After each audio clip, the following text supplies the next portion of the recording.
Citizenship act, അമെൻമെന്റ് act, CAA 2019. ഏത് നിയമത്തിലാണ് അമെൻമെന്റ് കൊണ്ടുവന്നത്? The Indian citizenship act 1955. Indian citizenship act 1955 പാസ്സാക്കുന്നതിന് മുമ്പ് ഭരണഘടനയിൽ എന്തെങ്കിലും സിറ്റിസൺഷിപ്പിനെ കുറിച്ച് പറയുന്നുണ്ടോ? പറയുന്നുണ്ട്.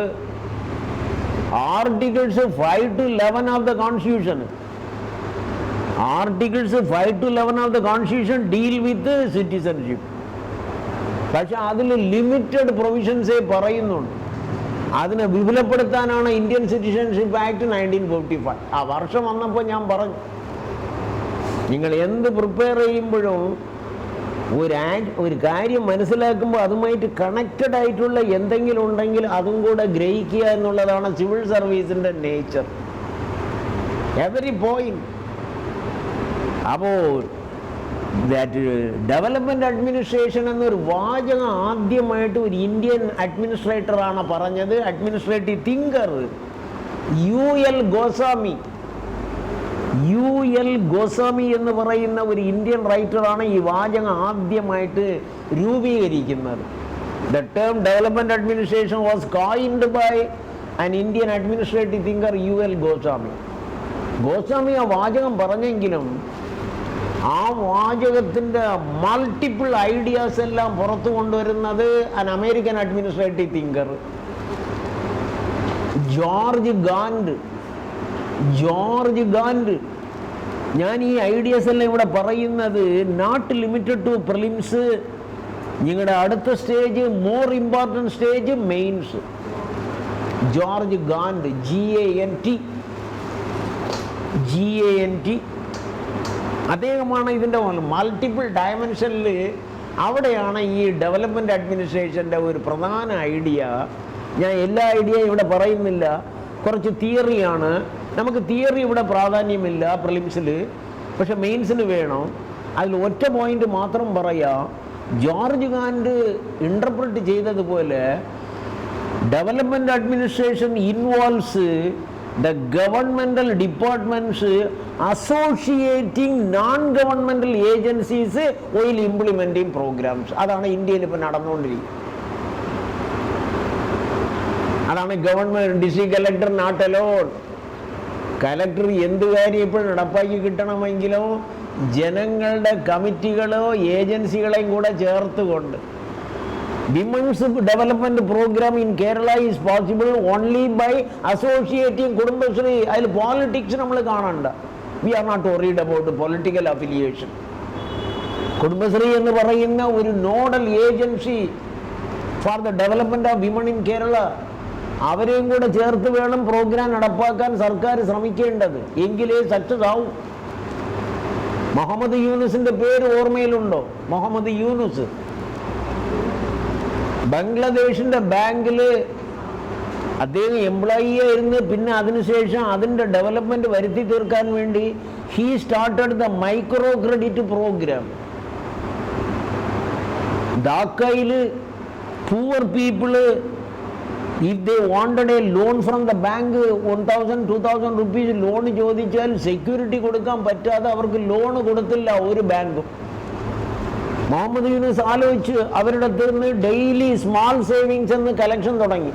1 rupee, 2 rupee, 5 rupees എന്ന് കളക്ട് ചെയ്ത് 1 year ആകുമ്പോൾ crores of rupees ബാങ്കിൻ്റെ ഡെപ്പോസിറ്റിൽ വന്നു ചേർന്നു. അതിനുശേഷം അവിടുത്തെ poor people when they demand a loan without security they were given a loan of ₹5,000.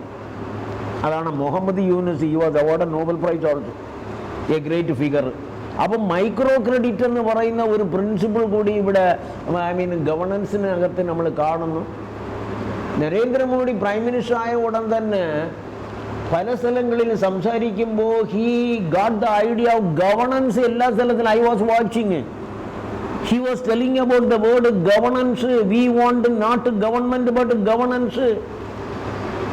ഞാൻ പബ്ലിക് അഡ്മിനിസ്ട്രേഷനെ കുറിച്ച് ഇവിടെ പറഞ്ഞപ്പോൾ യുണൈറ്റഡ് സ്റ്റേറ്റ്സ് പോലുള്ള അഡ്വാൻസ് കൺട്രീസിൽ അഡ്മിനിസ്ട്രേഷൻ എന്നുള്ള വാചകത്തിന് വലിയ പ്രാധാന്യം ഇപ്പോഴില്ല. അവിടെ പിന്നെ എന്ത് വാചകമാണ് ഉപയോഗിക്കുന്നത്? മാനേജ്മെന്റ്. പബ്ലിക് അഡ്മിനിസ്ട്രേഷന് ആ വാചകം മാറി 68 ന്യൂ പബ്ലിക് അഡ്മിനിസ്ട്രേഷനായി, 90 ആയപ്പോൾ ന്യൂ പബ്ലിക് അഡ്മിനിസ്ട്രേഷൻ മാറിയിട്ട് ഇപ്പം new public management. New public മാനേജ്മെന്റിന്റെ ഫസ്റ്റ് ഐഡിയ ഞാൻ അത് വിശദീകരിച്ച് പറയാനില്ല, അത് കൂടുതൽ തിയറിയാണ് അതിനകത്തുള്ളത്. പക്ഷെ അങ്ങനെയുള്ള ക്വസ്റ്റ്യൻ ഇവിടെ ചോദിച്ചൂടെ എന്ന് ചോദിച്ചാൽ ചോദിക്കാം. ന്യൂ പബ്ലിക് മാനേജ്മെന്റ് ഊന്നി പറയുന്ന ചില കാര്യങ്ങളാണ് ഇന്ത്യയിൽ ഇപ്പം നടപ്പാക്കിക്കൊണ്ടിരിക്കുന്നത്. ഇന്ത്യയിൽ കേന്ദ്ര സർക്കാർ നടപ്പാക്കുന്ന ഇന്നത്തെ നയമെല്ലാം ന്യൂ പബ്ലിക് മാനേജ്മെന്റ് ആണ്. US തുടങ്ങിയ കാര്യം അതിൽ ഒന്ന് adaption of private sector techniques for operating government departments. Adaption of private sector techniques for running the government department. ശരിയോ തെറ്റോ? എങ്ങനെയാണ് പ്രൈവറ്റ് കമ്പനീസ് എല്ലാം ഓപ്പറേറ്റ് ചെയ്യുന്നു എഫിഷ്യൻ്റ് ആയിട്ട്, അതേ എഫിഷ്യൻസി സർക്കാരിൽ കൊണ്ടുവരിക എന്നുള്ളതാണ് ഇന്ന് കേന്ദ്ര സർക്കാരിൻ്റെ ഡിക്ലെയർഡ് പോളിസി. വെദർ പോസിബിൾ ആണോ ഇല്ലയോ, declared policy. That is the first point. അതുപോലെ തന്നെ പെർഫോമൻസ് അപ്രൈസൽ, ഇതാ നമ്മുടെ KAS വന്നു കഴിഞ്ഞാൽ they may work for performance appraisal എന്ന് പറഞ്ഞാൽ ഇപ്പോൾ എവിടെയും കേൾക്കുന്ന കേന്ദ്ര സർക്കാരിൽ അഡാപ്റ്റ് ചെയ്തിരിക്കുന്ന ഒരു ഐഡിയ പെർഫോമൻസ് അപ്രൈസ്. ഒരു ഉദ്യോഗസ്ഥന് ഒരു സ്ഥാനം കൊടുത്തു കഴിഞ്ഞാൽ ചെയ്ത ജോലിയെ വിലയിരുത്തുക, performance appraisal. Monetary incentive, economic incentive, നല്ല ജോലി കാഴ്ചവെക്കുന്ന ഉദ്യോഗസ്ഥന് മാക്സിമം നൽകുക. ഗവർണൻസ്, ഇലക്ട്രോണിക് ഗവർണൻസ്, മാർക്കറ്റ് ഓറിയന്റേഷന്, ഇങ്ങനെ ധാരാളം പുതിയ ഐഡിയാസ് എല്ലാം ഭരണകാര്യങ്ങളിൽ വന്നത് 91 ശേഷം. ഈ സന്ദർഭത്തിൽ ഞാൻ ഒരു കാര്യം അവിടെ പറയണം. ന്യൂ പബ്ലിക് മാനേജ്മെന്റ് എന്നുള്ള കാര്യത്തിന് ഇന്റർനാഷണലായിട്ട് ലോകയെമ്പാട് ആ ഒരു കോൺസെപ്റ്റ് വരാൻ ഒരു കാരണമായിട്ടുള്ളവർ, I mean Osborne and Gaebler എഴുതിയ ബുക്ക്.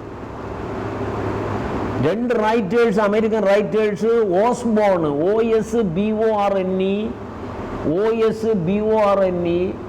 ഗെയ്ബിളർ GAEBLER, അവരെഴുതിയ ബുക്ക് പുതിയ സർക്കാരിനെ കണ്ടെത്തുക, റീഇൻവെന്റിങ് government.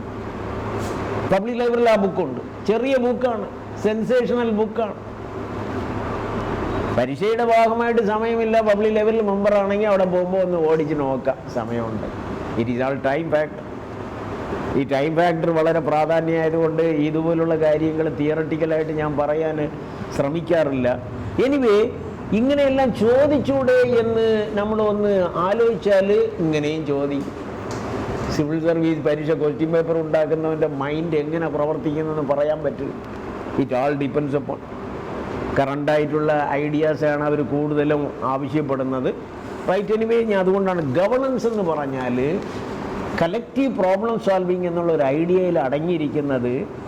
While the government is implementing programs, projects, schemes, must associate non governmental agencies functioning in the society. അവർ അങ്ങനെ പ്രവർത്തിക്കുന്ന, ഞാൻ പറഞ്ഞു, കുടുംബശ്രീ പറഞ്ഞു, ദളിത് ഓർഗനൈസേഷൻ പറഞ്ഞു. യുണൈറ്റഡ് നേഷൻസിൻ്റെ ഭാഷയിൽ, യുണൈറ്റഡ് നേഷൻസ് ഓർഗനൈസേഷൻ്റെ ഭാഷയിൽ അവരെ വിളിക്കുന്നത് സെൽഫ് ഹെൽപ്പ് ഗ്രൂപ്പ്സ്. ദളിത് കമ്മ്യൂണിറ്റിയുടെ വളർച്ചയ്ക്ക് വേണ്ടി അവർ തന്നെ സ്വയം ഗ്രൂപ്പ് ഉണ്ടാക്കി പ്രവർത്തിക്കണം. സ്ത്രീകളുടെ ഡെവലപ്മെന്റിന് വേണ്ടിയുള്ള പ്രോഗ്രാം നടപ്പാക്കാൻ അവർ തന്നെ യോജിച്ച് പ്രവർത്തിക്കണം. ഇതാണ് യുണൈറ്റഡ് നേഷൻസിൻ്റെ ദൃഷ്ടിയിലുള്ളത്. സെൽഫ് ഹെൽപ്പ് ഗ്രൂപ്പ്സ് അവരങ്ങനെയാണ് പറയും, SHGs. അവരെ വേറൊരു ഭാഷയിൽ ഇന്ത്യയിൽ പറയുന്നത് marginalised groups in A society. Marginalised groups. ഇതെല്ലാം ഗവർണൻസിൻ്റെ ഭാഗമായിട്ട് വരുന്ന കാര്യങ്ങൾ. അതുപോലെ സോഷ്യൽ ജസ്റ്റിസ്. ഇന്ത്യൻ ഭരണഘടനയിൽ ആമുഖത്തിൽ ജസ്റ്റിസിനെ കുറിച്ച് പറയുന്നുണ്ടോ? Justice, what you mean by justice? Normal ഭാഷയിൽ, ഇന്ത്യയിൽ ഇന്ന് നിലവിലുള്ള ഭാഷയിൽ പറഞ്ഞാൽ justice means something according to law and as interpreted by the court. ഇതാണ് ഇപ്പോൾ കൊടുക്കുന്ന ഒരു ഡെഫിനിഷൻ. നീതി എന്ന് പറയുന്നത് നിയമം പറയുന്നതും കോടതി വ്യാഖ്യാനിക്കുന്നതും. നോർമൽ ഭാഷ. The term justice means something according to law, അല്ലാതെ നമുക്ക് നിർവഹിക്കാൻ പറ്റുകയില്ല.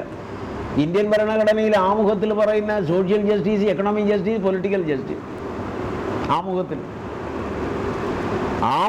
പറയുന്നത് the constitution shall provide for justice, social, economic, political. 3 justice grand.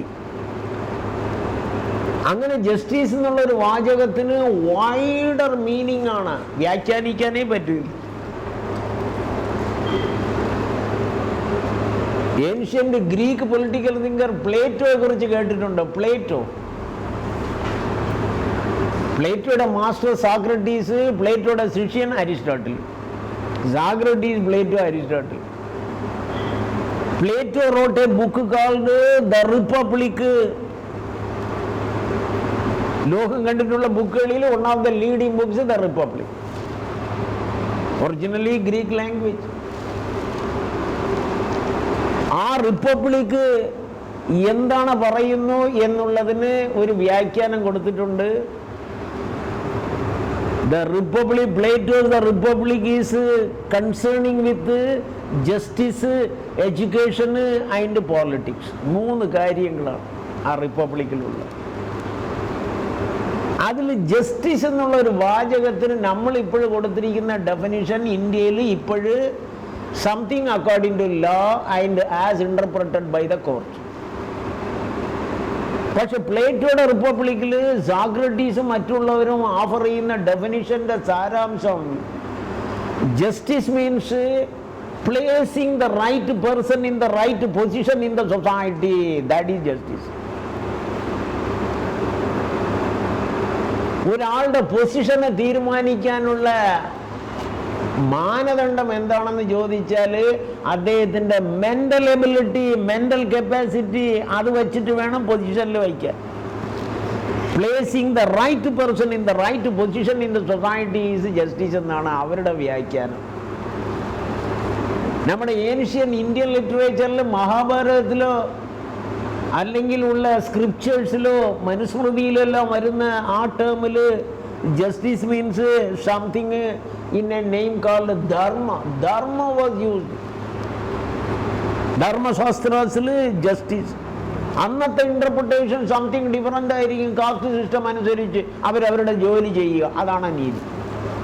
Anyway justice എന്ന് പറഞ്ഞാൽ social justice in the modern democratic സൊസൈറ്റിയിൽ, ഇന്ത്യൻ സൊസൈറ്റിയിൽ ജസ്റ്റിസ് ഇൻവോൾവ്സ് സെക്യുലറിസം.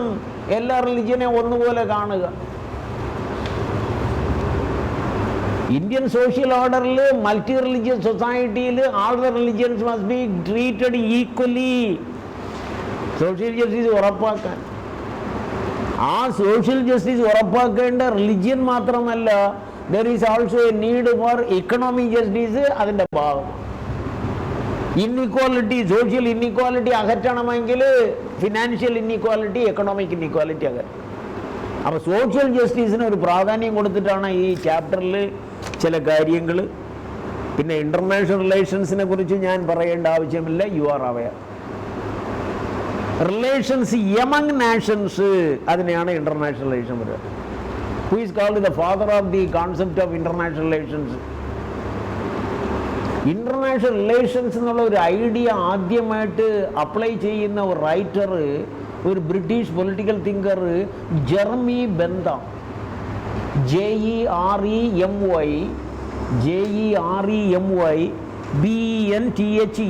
അദ്ദേഹമാണ് ആ വാചകം ആദ്യം അപ്ലൈ ചെയ്യുന്നത്.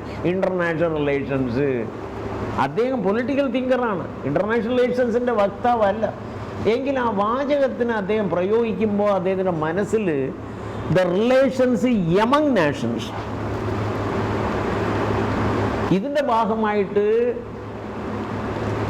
ഇൻ്റർനാഷണൽ റിലേഷൻസ് വരുമ്പോൾ ചിലപ്പോഴും നമ്മുടെ പരീക്ഷ പേപ്പറിൽ എക്സാമിൻ ഇന്ത്യസ് ഫോറിൻ പോളിസിയെക്കുറിച്ച് ഇവിടെ ഒരു വ്യാഖ്യാനം കൊടുത്തിട്ടുണ്ട്.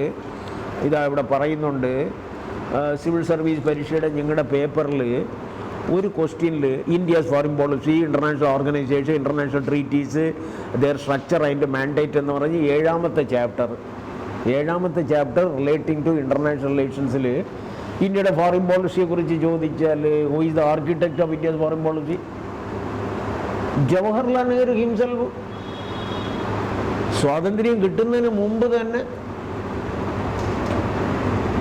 പുതിയ കോൺസ്റ്റിറ്റ്യൂഷൻ അസംബ്ലി സ്ഥാപിക്കുന്ന ഡിസംബർ 9, 1946 ആ കോൺസ്റ്റിറ്റ്യൂഷൻ അസംബ്ലി സ്ഥാപിച്ചതിന് ശേഷം ബ്രിട്ടീഷ് ഗവൺമെൻറ് ഒരു പുതിയ സംവിധാനം അവിടെ കൊണ്ടുവന്നു, ഇൻ്ററിം ഗവൺമെൻറ്. ആ ഇൻ്ററിം ഗവൺമെൻറ്റിൽ പ്രൈം മിനിസ്റ്റർ സ്ഥാനമില്ല. പ്രൈം മിനിസ്റ്ററെ പോലെ ഒരു സ്ഥാനം vice president of the executive കൗൺസിലായിട്ട് പ്രവർത്തിച്ച ജവഹർലാൽ നെഹ്റു ഇന്ത്യയുടെ ഫോറിൻ പോളിസി ആദ്യമായിട്ട് ഒരു പ്രഖ്യാപനം നടത്തുക 1946. അതിൽ പറഞ്ഞ ഒരു ഐഡിയയിൽ വന്നു ഉപയോഗിക്കുന്നത് anti colonialism, anti imperialism, pro democracy, pro rights of the people, ഇതെല്ലാം അതിനകത്ത് പറഞ്ഞു. എങ്കിൽ 1953 Chinese prime minister Jawaharlal, Indian prime minister Jawaharlal Nehru ജോയിൻ്റായിട്ട് ഇറക്കിയ ഒരു ഡോക്യുമെൻറ്റിലാണ് ഇന്ത്യൻ ഫോറിൻ പോളിസിയുടെ എസെൻഷ്യൽസ് പറയുന്നത്.